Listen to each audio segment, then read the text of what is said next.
Out of the gates and ready to go. Hot Mike with Honey Withrow. Is Pat McAfee too white to interview LeBron James? We'll discuss. Cooper Flagg, can he save the NBA the way we saw Caitlin Clark do exactly that for the W? And should we just go all the way and just pay college athletes full contracts? All that more straight ahead. We're ready. Hope you are. Comment, like, and subscribe on the YouTube channel.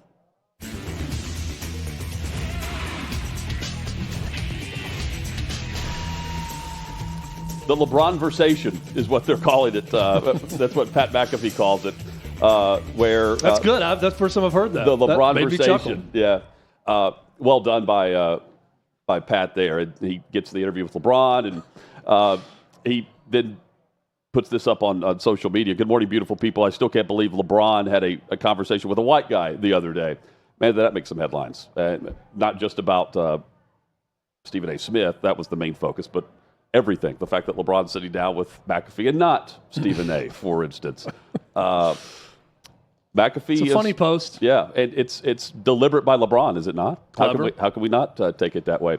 And why does he say things like this? Well, there are those who are critical of LeBron James, who, by the way, is critical about the way he's covered and how the media covers the association, the National Basketball Association. He's very critical of that.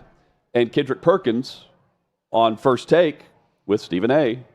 is asking the question why LeBron is doing the Mind the Game podcast with co-hosts like Steve Nash or J.J. Redick instead of Richard Jefferson or someone else.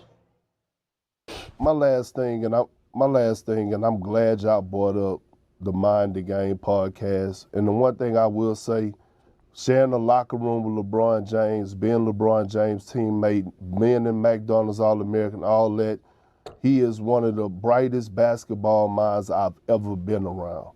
Okay, you lose J.J. Redick, and then you go out and get Steve Nash. I would never question Steve Nash's IQ or his intelligence when it comes down to the game of basketball.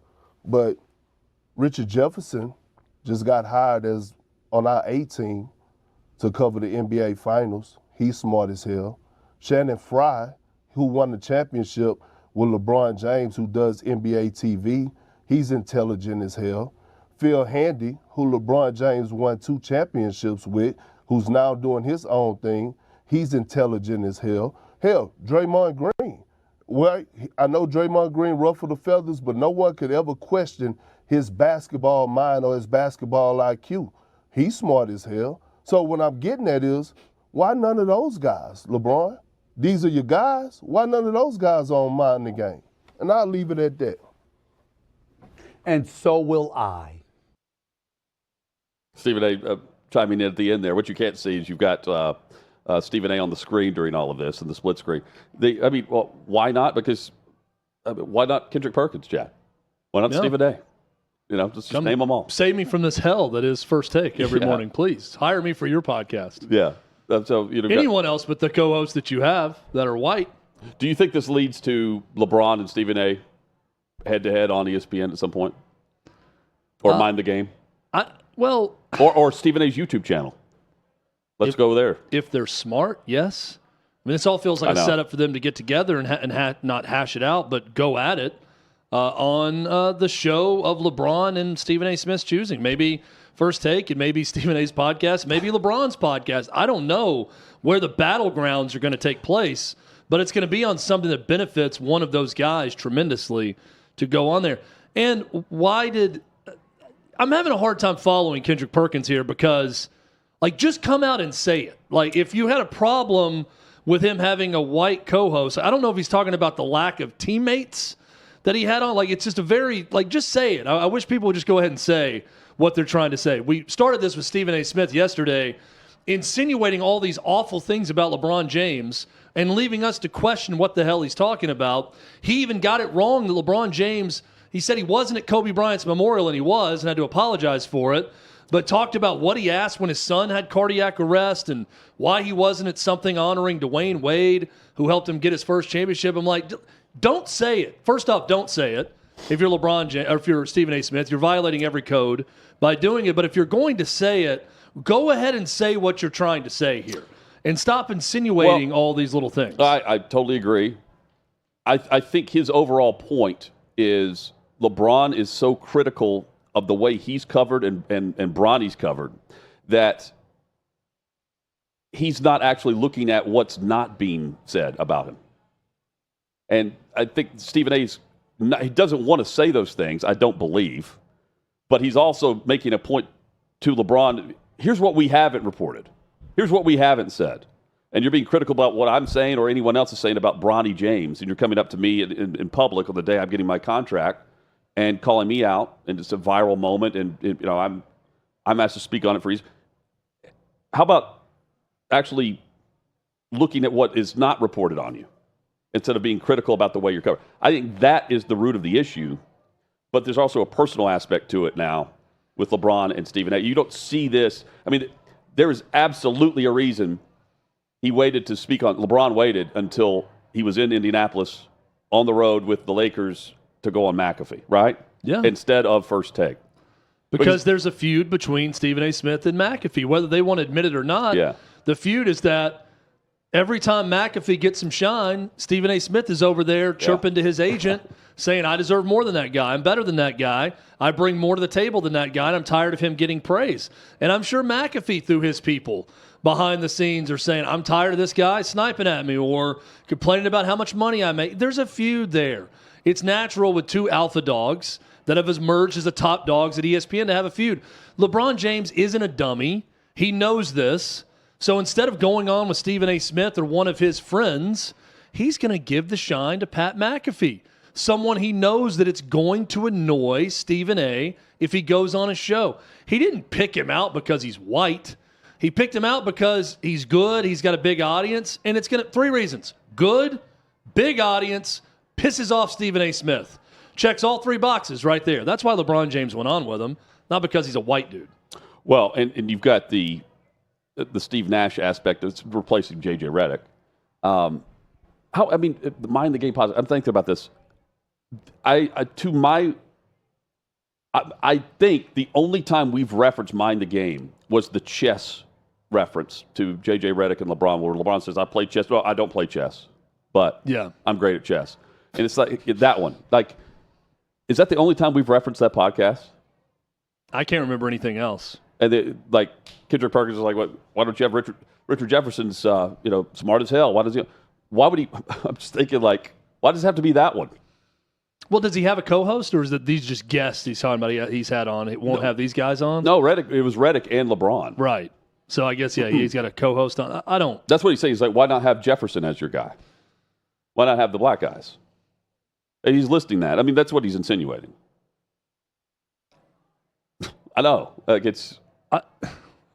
that's their discussion. He brings that up. But because LeBron's critical of the media and how he's doing things and weaving his own storyline is basically what they're insinuating. I just love that Kendrick Perkins, in a response to, first off, Stephen A. Smith the day after just burying LeBron James with a bunch of I don't get personal, but let me get personal in these ways with LeBron James, but not answering completely the what I'm throwing out there about him. Then Kendrick Perkins has a problem with the way in which 2 guys are feuding that clearly don't like each other, how one of the guys in the feud goes about getting back at the other guy because he didn't go to a black guy to get back at him. So why is he going to Pat McAfee? He's trying to disrespect Stephen A. Smith. That's why he goes to Pat McAfee. It's part of everything they're doing. It's great for ESPN that he's playing this out on their network. Also, I'm having a hard time following some of the logic in this story with the response from Stephen A. Smith and from Kendrick Perkins. We'll get the Stephen A. Audio back up in just a second, I believe. This is a rare giant win for LeBron so far. I'm not handing out too many W's to LeBron James. I feel like he's winning this feud right now. I don't think he should be that upset about what Stephen A. Smith said. Okay. To confront him, but he did confront him, and the way he handled it on McAfee, I thought was far superior to the way that Stephen A. Smith has handled it since. I'm still see if you agree. Like, I'm still confused about what the feud is actually about. Like, if it's just Bronny and the comments made about That is dumb. That's so dumb. The feud is that he is stating, Stephen A. Smith said, you're doing your son no favors. Right. By allowing him to play on this team or by helping him get to the NBA. Like, the perception is bad. He's not ready. You're not helping him out. LeBron took offense to that. Right. And he's pissed off. Now, LeBron James with McAfee's like, you can talk about anything on the court. But not my family. So he's being the dad.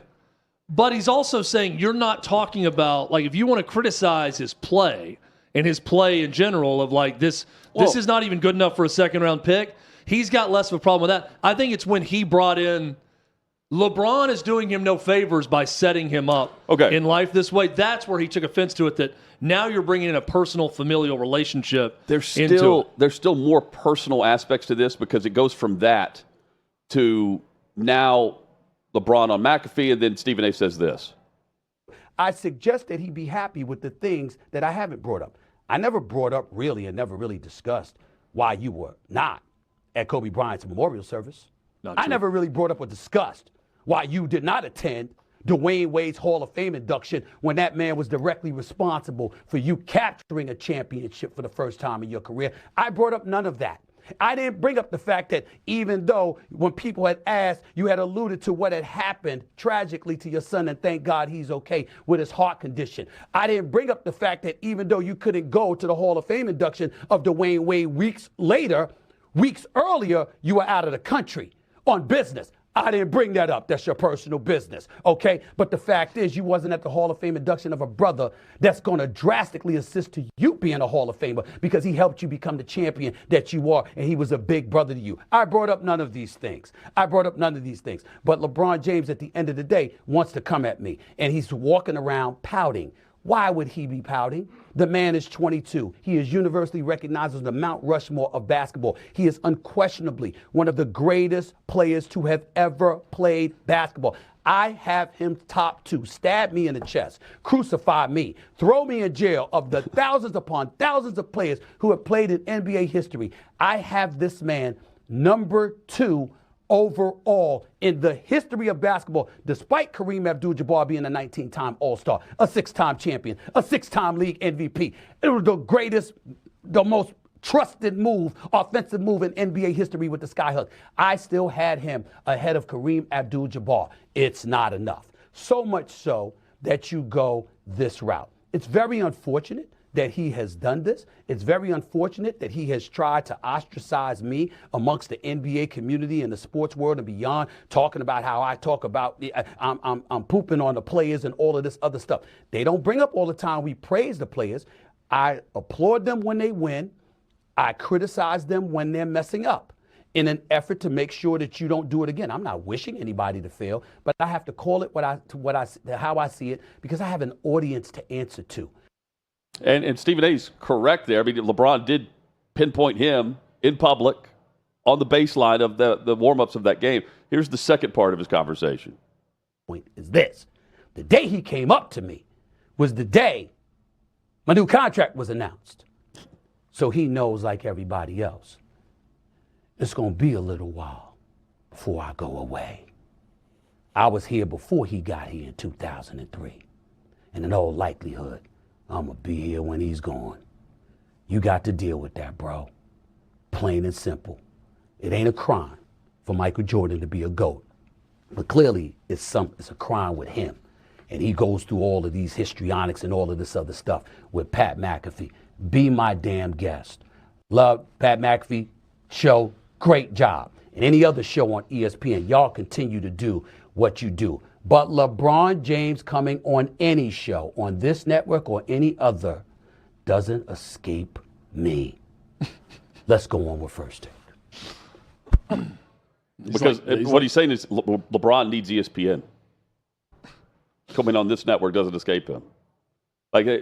Well, he's saying I am ESPN. You know, you come on my network and we're gonna have words, and I'm gonna hear about it. He wouldn't have heard about it had he gone on a podcast and blasted him. Also, he would have heard about it either way. And Stephen A. Prior to all this, this was on a different conversation he was having about that night.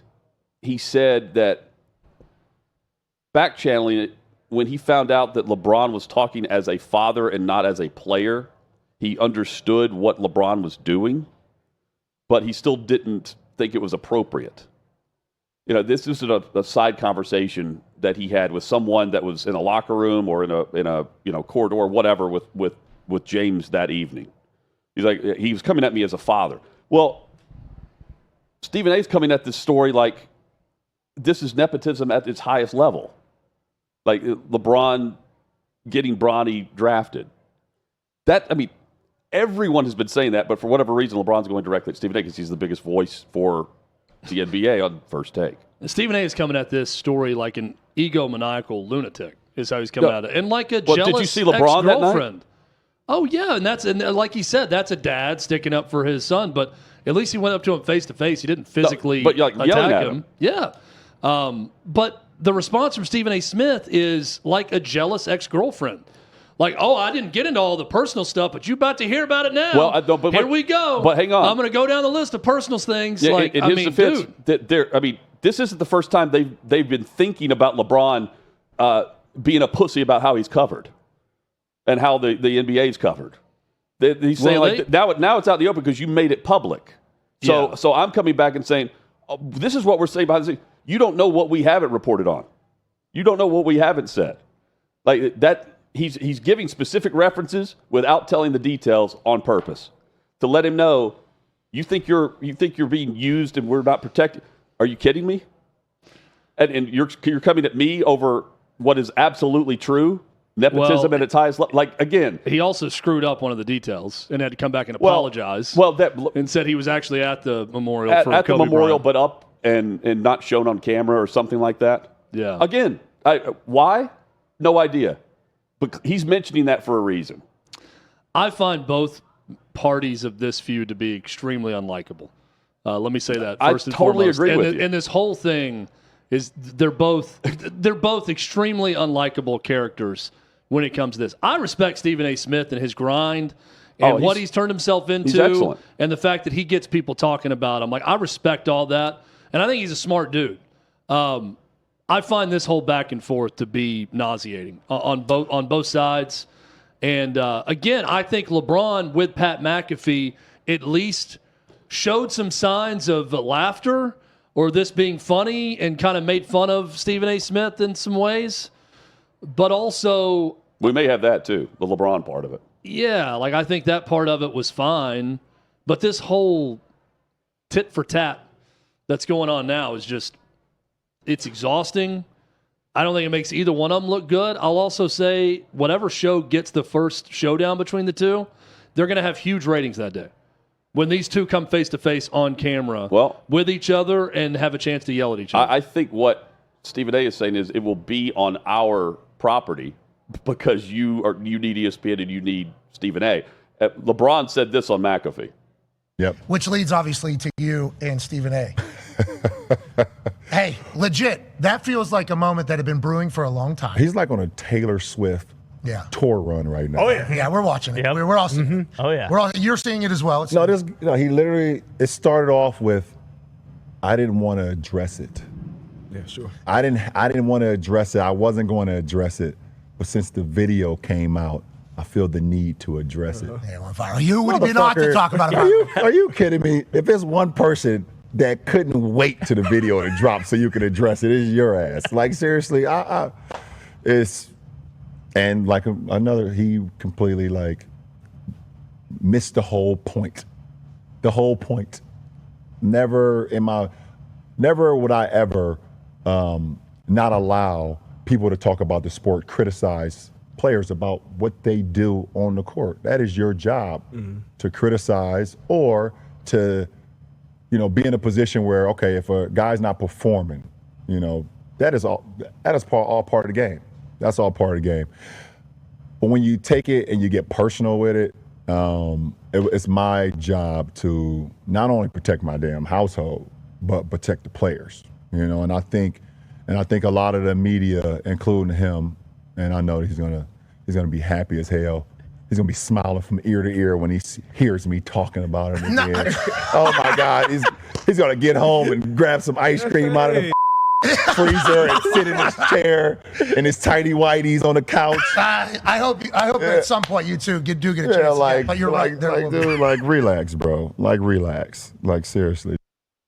I think LeBron expects Stephen A. to protect him more in the media than the average media member. Well, he says the right things. I don't believe him.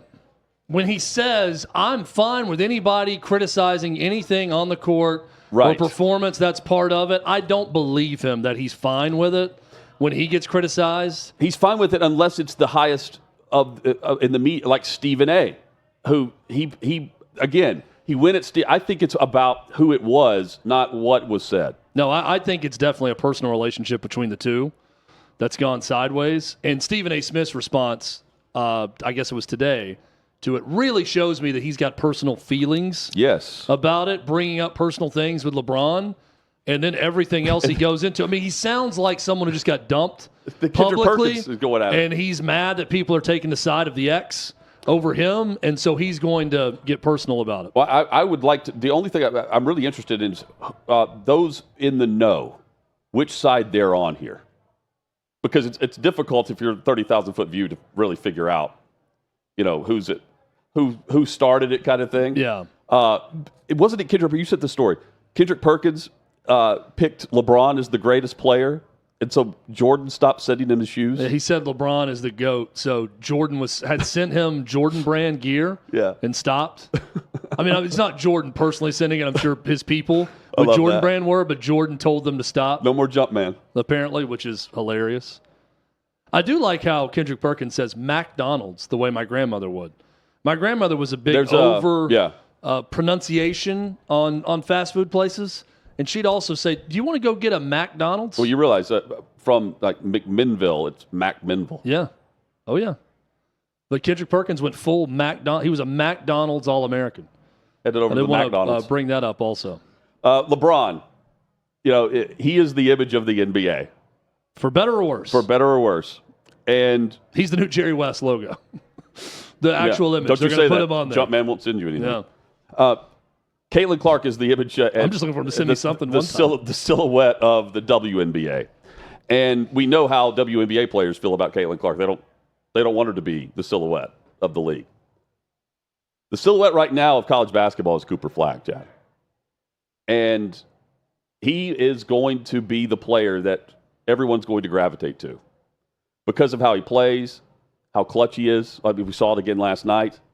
And I mean, the fact that he's not bringing the BS with him, at least to our knowledge.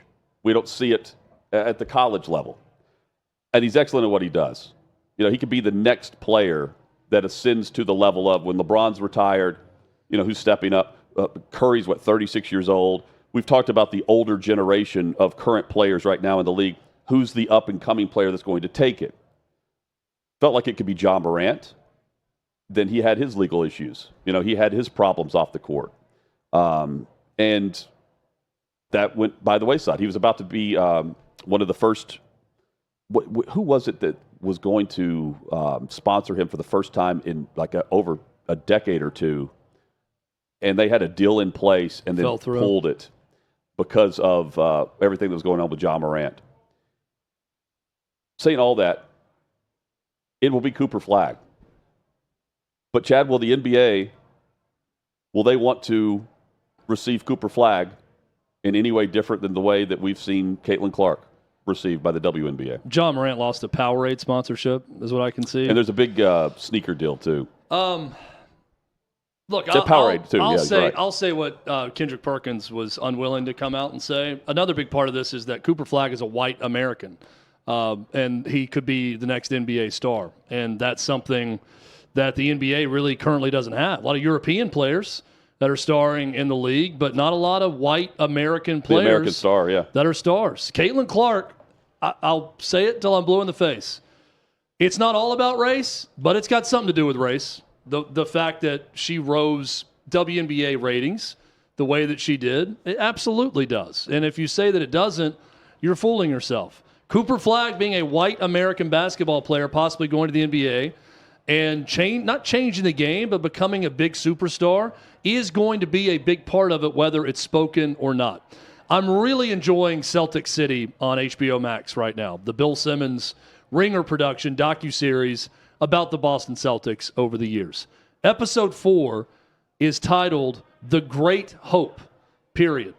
And it's a play on Larry Bird and how he was the great white hope of the NBA. History lesson.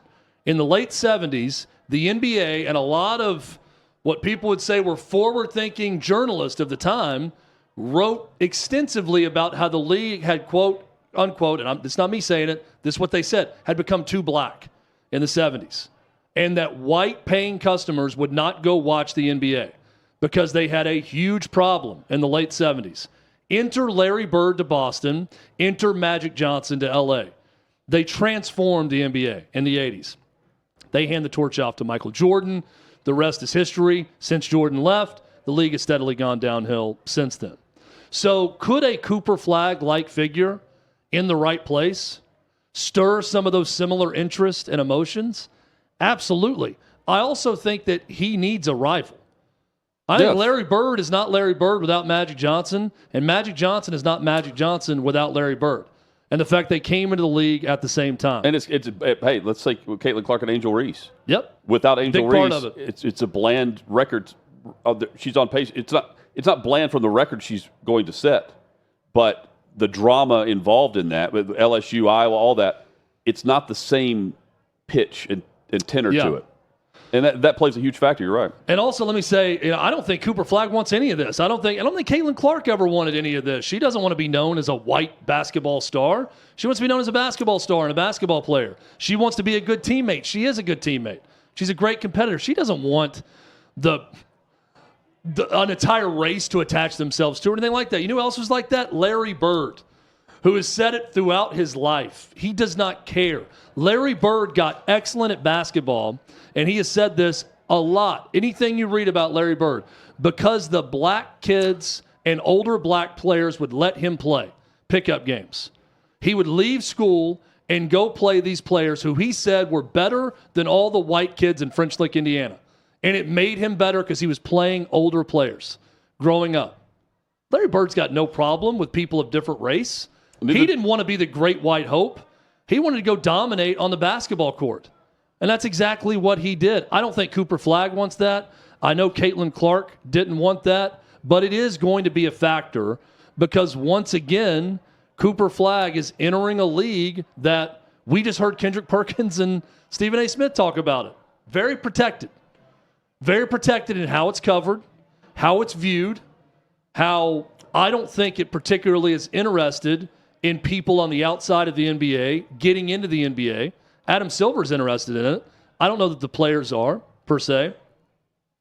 So I think there's some similarities with Larry Bird in 1980 and possibly Cooper Flagg next year. I think the web that's trying to be made here is that the fans care about race, and that's not true. Did we care whenever we were watching Michael Jordan? No. Steph Curry and the Warriors? I mean, let's just keep going through. There are plenty of examples of NBA Finals and classic moments where we gravitate towards that moment. This is about the star power of LeBron James. We discuss him, we talk.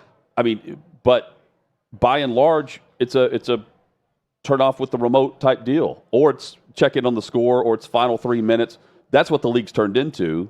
And with that perception, it's an afterthought, not something that you've got to get home for immediately and watch live. You know, like it's more to me about that than it is, well, Caitlin Clark is white, so I'm going to automatically jump on. And the other part of it, it's where the sports are on the timeline of their trajectory. And women's college basketball, have we talked about that since she's out of the college? No. I mean, honestly, like Juju Watkins got hurt, and that's what we talked about. But not about anything relevant to women's college basketball, other than the fact that USC's up against it. It took us until the Sweet 16 to discuss it. So it's the star power of the individual, and whether or not you like said individual. It's the classic WWE babyface versus heel, and you've got to. There is always the villain in the league, but it's the star power of of the person that is the face of the league that everyone. And if LeBron's that guy, it's not going to be something that everybody's going to want to be interested in when you have other options. In the day of more options, it's turned into other sports. With the same stars in the league right now that were there for the Warriors championship run, where they had good numbers, we're still not as interested and locked in towards the end of their careers, where they're still playing very well. Considering, LeBron is putting up numbers that he shouldn't be doing at his age. Yeah, and we should be locked in more on all that than a feud with Stephen A. and how the league is covered. But that's why the league has taken such a step down in the eyes of the average sports fan. Without a dog in the fight here, in a non-NBA market, it's just not that compelling. Yeah, and I think there's something to be said about it being different and finding something different. Bird, Magic, and then going into Jordan. Jordan transcended all race, everything, and was just the biggest star on the planet. And I was a huge Michael Jordan guy growing up for that reason. LeBron James had some of that early on, too, caught some of that lightning in a bottle. Yes. I don't think these things were all about race, certainly. Tiger Woods, I would say, was only to the extent that all of white America attached to Tiger Woods, too, because it was different. Tiger Woods was different. He talked trash. He fist pumped. He looked different than other golfers before. He was different, and everybody attached to it, of all races, attached themselves to Tiger Woods. It's the reason a lot of people watch golf to this day or play is a direct result of Tiger Woods and his popularity. So, and Chad, let me pick up there because there's one branch on that. It doesn't matter if they go through their trial and tribulation. Look, how much are we talking about Jordan on the flu game and what it was actually about, or Jordan and his dad and what happened there, with the death. Those type things are protected by the fans, really. We don't lock in Tiger with all of the off the course issues. He's never really lost that pool. Everyone wants to see the next major for Tiger Woods. LeBron is he's not likable in that same way. Like that. Yeah, we there's a protect our factor. heroes. Yes, there's a factor in that LeBron is he had. Coming out of high school and then he had that, and now he's demanding it on the simple things like Bronny. Again, you're right about the villain aspect. And then LeBron's he went villain when he went to Miami. That's really when it turned. But he came back to Cleveland. How popular was he across the league then? Yeah, he became a hero again. But tying it back to Cooper Flagg. Yeah, yes. He's different. He's different. He's different because he's a white American superstar player that dunks on everybody. So I do think that's going to help him. Again, do I think everybody in America is suddenly going to be a Cooper Flagg fan? Every white American is going to root for him because he's white? No. But I do think that the difference helps him. I think Caitlin Clark being different changed the game a bit. But I think that difference will help him. But Caitlin Clark had it already at Iowa. Like, Flagg's she also got had it 4 years, and Flagg's going to have one. So she really built up a huge audience in college over those 4 years. But Flagg he's a household name if college basketball is relevant to you in your day-to-day life, you know him, right? But and at Duke and all that, but it's still not the same fever pitch, at least going into this Final Four. You're right about 4 years versus, but we really picked up on Caitlin Clark in going into year 3. With the record, it was about the record. And have you seen this girl who could just shoot the lights out and how far back beyond the arc she's shooting, and what it turned into? The villain, though, you mentioned you got to have the bad guy. Even though Angel Reese doesn't want to be the villain on every day, some days she's okay with it. Apparently, it's going to end up being the NBA players, is it not? It'll be like the league and then Flagg. Yeah, I think it's going to be a similar reception to what Caitlin Clark got from WNBA and then players. There's your bad guy. It's going to be a lot of people saying, I don't like how this guy's covered. I think he's getting a lot of benefits because he's white, and that's the way they treated Caitlin Clark. And not that they hate the person, but they're going to go after that image. And I think that's what the league did to Caitlin Clark with all the flagrant fouls and everything else. I think Cooper Flagg's going to get a similar reception in the league, and it's going to have nothing to do with Cooper Flagg or something he's done. But I think it's going to be a similar response. Here's the other thing that hurts Cooper Flagg in the NBA. Maybe they work out the ping pong balls of the lottery in their favor. Okay. But right now, he's going to be either a Washington Wizard, a Utah Jazz, a Charlotte Please Hornet, no Jazz. Or a New Orleans Pelican. That is not going to move the needle for anybody early on when he goes to one of those teams. No, agreed. Now, if he goes to Brooklyn, who's got a chance, in a big city, maybe. But that's the tough part of all this is, and again, I keep going back to Bird Magic, but I mean, it was Boston, championship title town, and LA. The two preeminent franchises landed the two biggest stars in the sport to go head-to-head against each other. It was perfection. I don't think the reception is far different, but how it's perceived will be different for Flag. Because, Bill Laimbeer would take things out on all kinds of rookies back in the day. And we're used to seeing guys hit the deck. We weren't paying attention to watching WNBA and seeing that. Yeah. So, the retaliation factor. And also, the Flag's not coming into a league that needs charter planes and five-star hotels. He's coming into a league that's already coddled to the max. They don't need any more money. So it's not like Flag is providing it and getting all the credit for it, which is the jealousy factor that we see in the W. Here's Dick Vitale, who, by the way, was on with Dan Dockich. Dickie V discussing Cooper Flag. I think Cooper Flag is the best freshman I've ever seen. Boeheim said the same thing. Where are you at with Duke? Where are you at with Flag? Well, let me tell you about Cooper Flag. I said this on the air in my first game. Some people criticized me for it, but, it's how I felt. I said in my 45 years at ESPN, I've been to see many, many kids play. And I said I would put him right there. There's three that stood out to me I watched.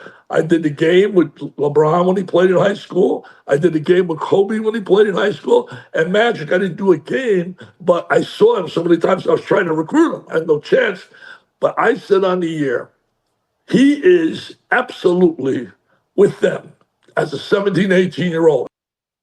That's a great guess for Dan. That's a cool chat that you can see right now at OutKick.com. Also at OutKick.com. Chad, one of our Super Bowl interviews was one of the more eclectic guests and well-dressed. Remember Seth Rollins from WWE? Oh, yes. He's all about the business. Yes. He is. He's intense. He's ready to go, and he is a guest, the next guest on Maintaining with Tyrus, which is the next episode dropping Sunday at 9 a.m. You can see that with special guest Seth Rollins. Coming up, our special guest, Kelly in Vegas on Hot Mic. This is my shot I always took at the Attitude Era. You guys would never, they would go and then stop, but they would never die on the shield. That's right. For the next guys. That's right. And Cena's going to die on the shield. He is. And it might be dying, and it might be in your hands, and I hope so. Because whenever it's a group success, one of the nice things about being a part of as the Shield grows, as you guys grew, being a part of a group, typically it's one guy. Yep. Freebirds, we know who it is, the PSAs. The Brood, it was Edge. Christian eventually made it, but it was Edge. The Shield was different. We all were. three you some bitches are somebodies. Yeah. We did okay. And every one of you will be on the short list whenever you decide to hang it up.